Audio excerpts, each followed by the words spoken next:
ด้วยเยสนักเรียนหาทุกคนอายุ19คนอาจารย์สอนนิพนธ์เขาเรียกว่ามาอาจารย์นี่ก็ภาษาอังกฤษเนาะด้วยอันนี้ผมมีเลคเชอร์อ่านได้วะอ่านอะไรบ้างเลยมันละเอียดวันอาทิตย์จะแม่รู้ภาษาอังกฤษผมบอกอะไรวันอาทิตย์คือSunday เอาเสียงไม่ออกเสียง Sunday ดูน้องเบาเอาไหม Sunday โมเมนต์สั้น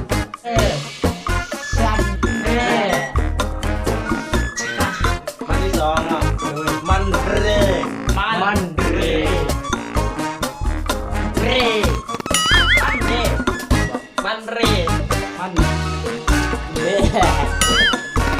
นี้คือ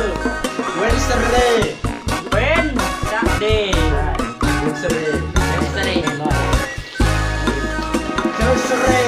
Thursday Friday คือ What คือ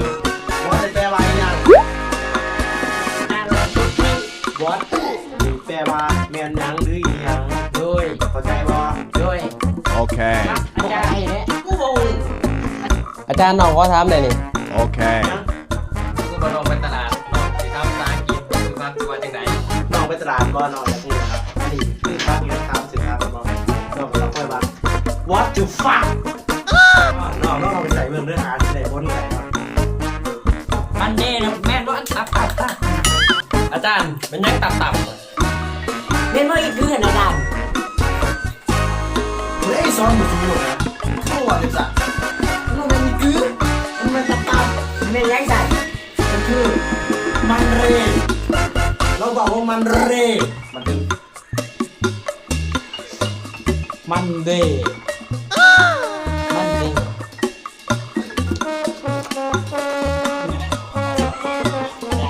มันเรมันคือมันเดมันเรอาจารย์น้องก็ทำไงมาเลยทำมาสู้กันหน้าอาจารย์จากซีแม่นบ่เฮ้ยเอาเป็นว่าเจ้าสนิทเราที่เราเรียกว่าย่อลองใส่มือที่สีเป็นตัวบ้านนี่เป็นแม่ดูด้วยเอาคุณรับสนิทแล้ว Thank you teacher ในกล่องเอาเป็นว่าจบคลิปสนิทพี่น้องเนาะจะพอกันไหมแต่ก็อย่าลืมกดไลค์กดแชร์เด้อพี่น้องเด้อกดแชร์แล้วก็กระทืบกดตะไคร้แต่ก็ขั้นมากกับกดไลค์ครับอีกคือถ้าชอบก็กดไลค์ถ้าใช่ก็กดแชร์แต่ถ้าคุณแกก็อย่าลืมกด Subscribe กับผมโอเคจบ